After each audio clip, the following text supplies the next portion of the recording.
Hey there, this is Books with Becky, and I'm Becky. All right, I'm so glad you're here with me this week because we are starting a brand new book, Ivy and Bean, by Annie Barrows and Sophie Blackall. This book is just the first book in a very long series, so if you like this one, be sure to pick up the rest. This is the first book about these two characters, Ivy and Bean, and they become friends in this book. They have big imaginations and they use it a lot. Let's see what they get into with their imaginations. Ivy and Bean by Annie Barrows and Sophie Blackall. No thanks. Before Bean met Ivy, she didn't like her. Bean's mother was always saying that Bean should try playing with the new girl across the street, but Bean didn't want to. "She's 7 years old, just like you," said her mother, "and she seems like such a nice girl. You could be friends." "I already have friends," said Bean, and that was true. Bean did have a lot of friends, but really she didn't want to play with Ivy because her mother was right.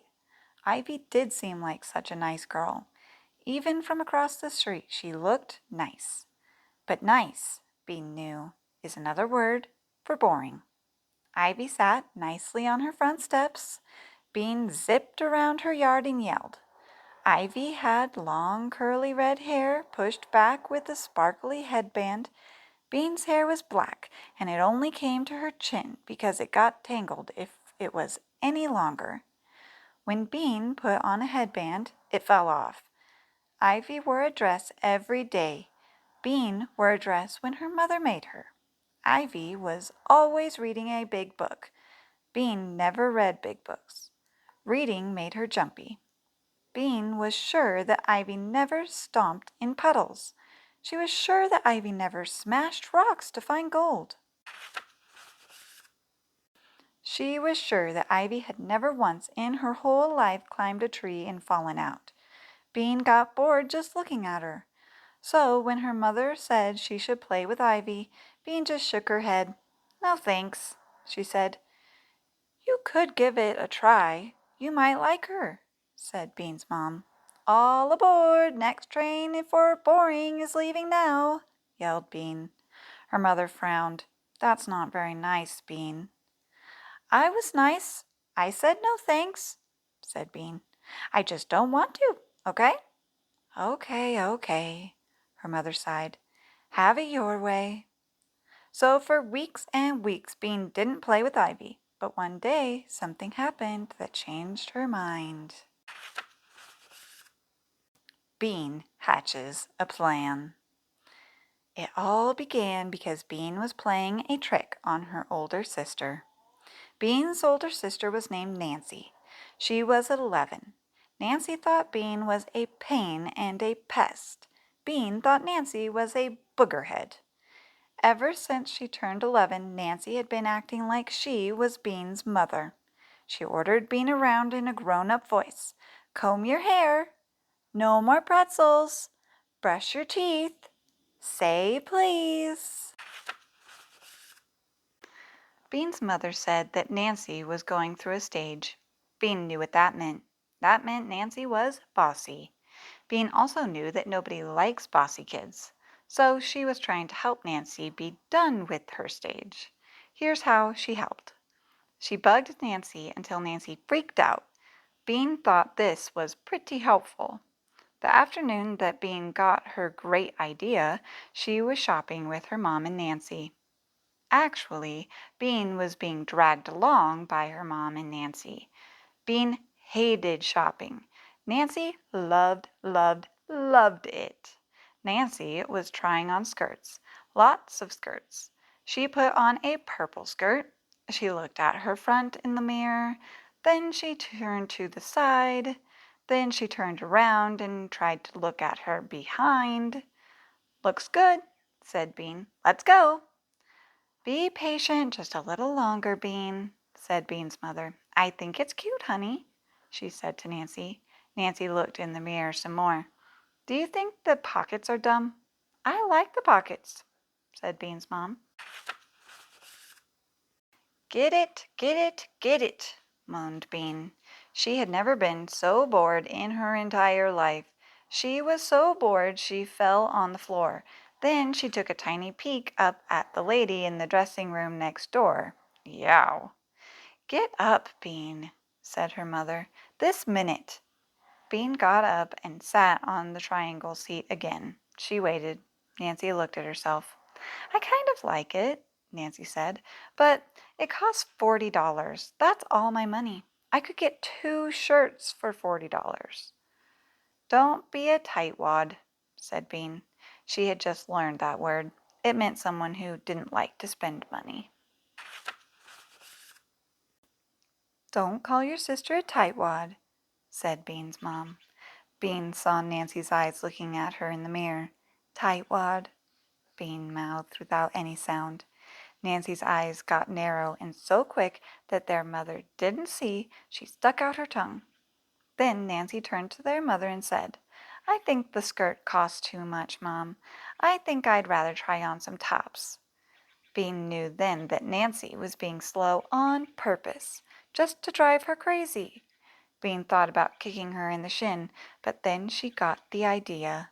It was a great idea. It was also a helpful idea, one that would teach Nancy not to be such a tightwad.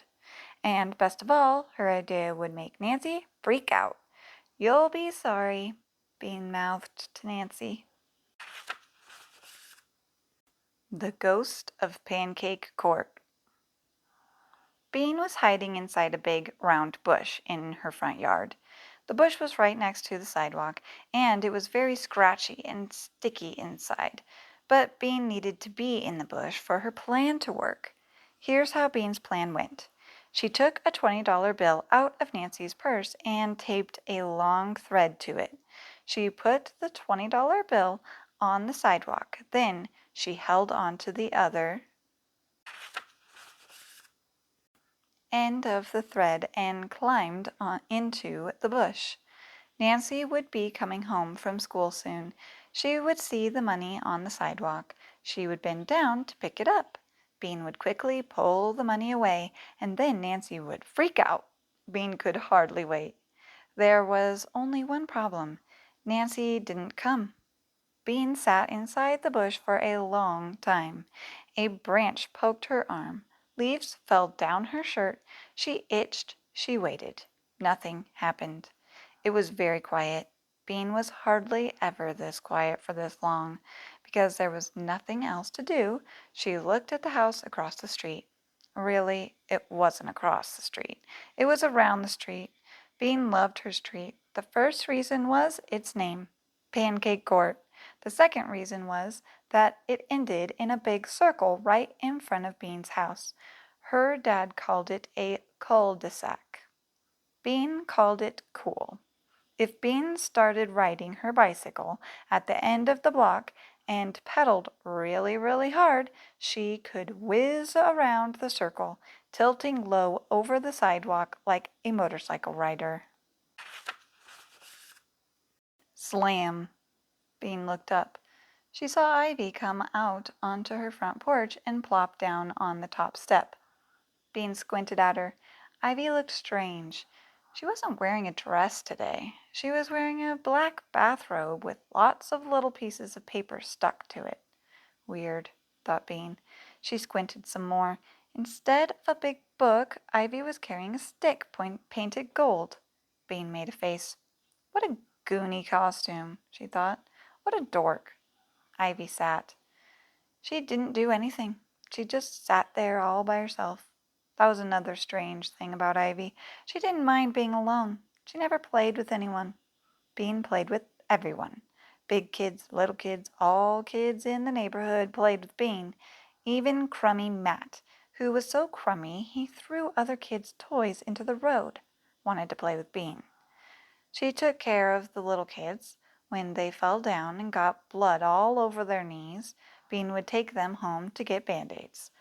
The big kids let her play with them because she had good ideas, like seeing how many backyards they could cross without touching the ground. Bean loved big groups of kids playing big games like pirates or hide and seek. Sometimes Bean wished she were an orphan so she could live in an orphanage with 100 other kids. Of course, she didn't tell her mother and father that. Bean watched Ivy, alone on her front porch. Wasn't she lonely? Now Ivy was muttering something that Bean couldn't hear, and then she began to wave the stick in the air. Bean couldn't stand it anymore. "What the heck are you doing?" yelled Bean from inside her bush. Ivy looked all around. Bean forgot that Ivy couldn't see her. "What's with the stick?" she yelled. Ivy's eyes got big. "Who's there?" she said. "Are you a ghost?" A ghost? What a great idea! Bean made her voice scratchy and spooky. "Yes," she howled. "I am the ghost of Mr. Killop. I lived in your house before, and I died there, too." Mr. Killop had actually moved to Ohio, but Bean thought it was more interesting to say that he had died. "I've come to haunt you. Tonight, when you're sleeping, I'll wrap my icy fingers around your neck." "Bean, what are you yelling about?" Oops, it was Nancy. Oh my gosh. She definitely got caught by her big sister. And it looks like next time we'll be able to see when Ivy and Bean meet. So don't forget to subscribe so you don't miss out. All right, have fun. Life's better that way. Bye.